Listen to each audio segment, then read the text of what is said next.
Dragi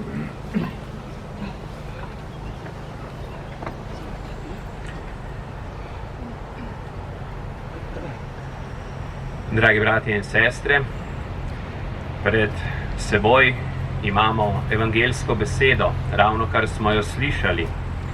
V tej evangeljski besedi je zapisano: učenec ni nad učiteljem, tudi služabnik ne nad svojim gospodarjem. Če razmišljamo o učitelju, potem lahko rečemo, da učitelj želi učencu dobro, ga spodbuja, mu naklanja tisto, kar mora ali bi naj vedel, ga spodbuja k temu, da išče, da se uči, da potem za življenje nekaj vzame in potem tudi uporabi. Torej, učitelj želi učencu dobro.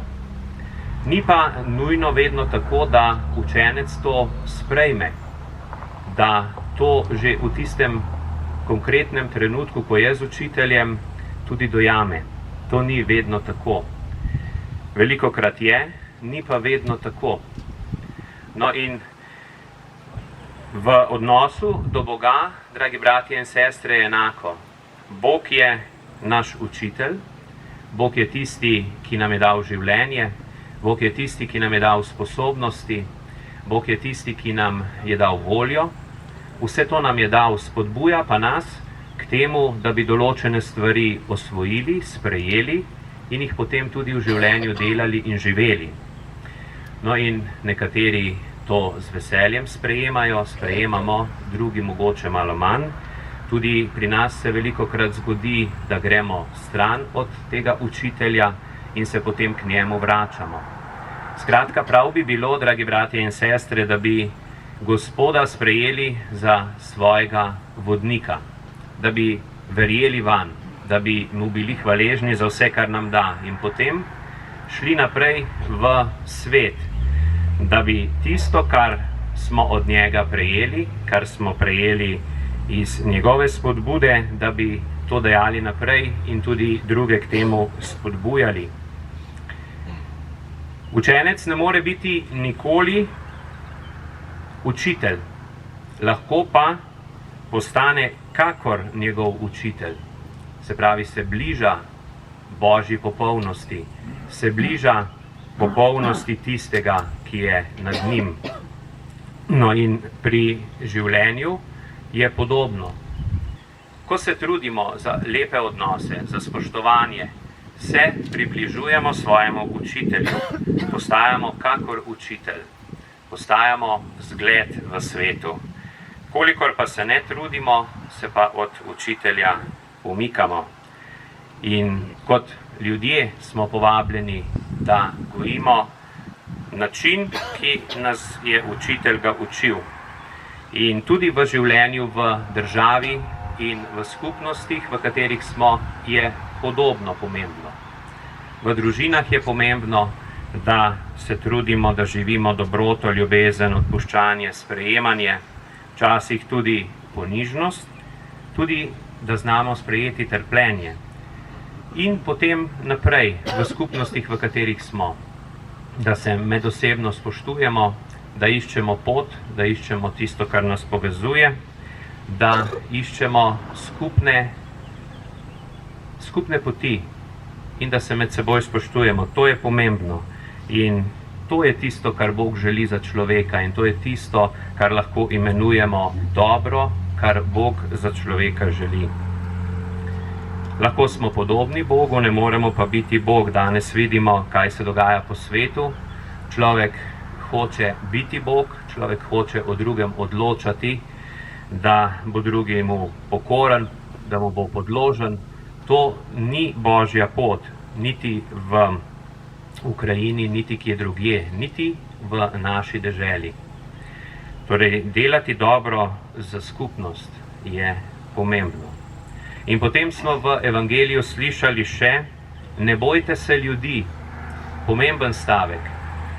Ne bojmo se drugega.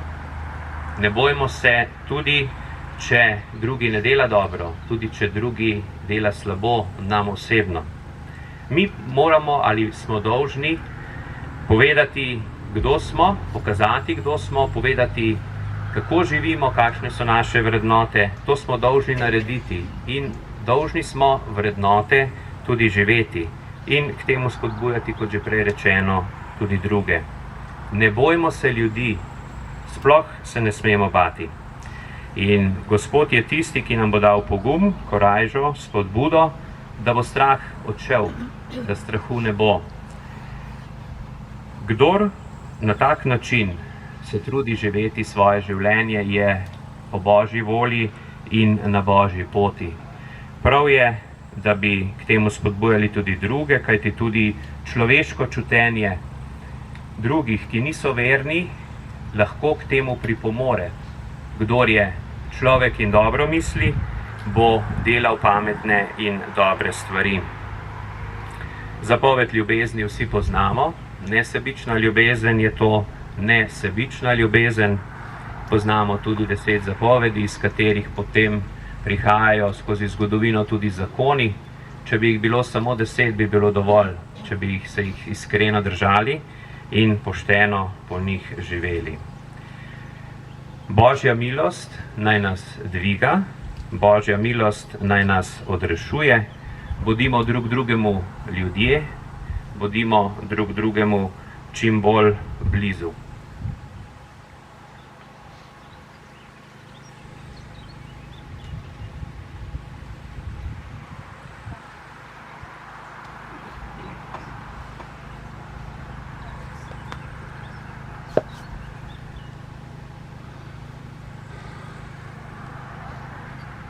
Dragi bratje in sestre, verjamemo v Gospoda, verjamemo, da nam On pomaga, da nam stoji ob strani. Želimo mu izraziti naše želje in potrebe in potem želimo to izročiti v njegovo odločitev.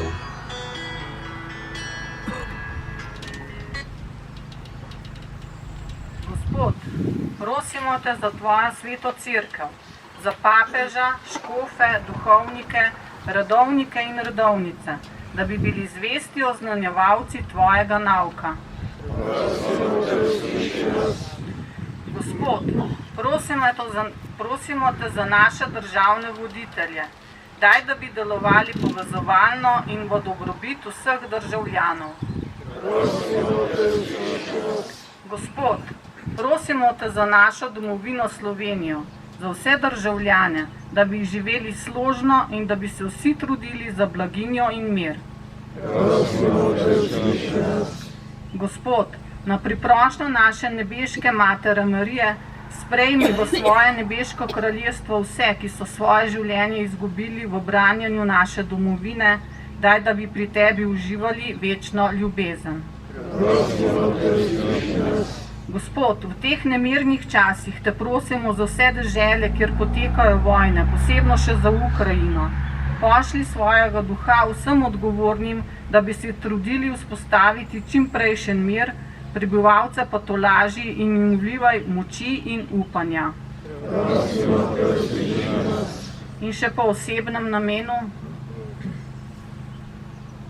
prosimo Gospoda.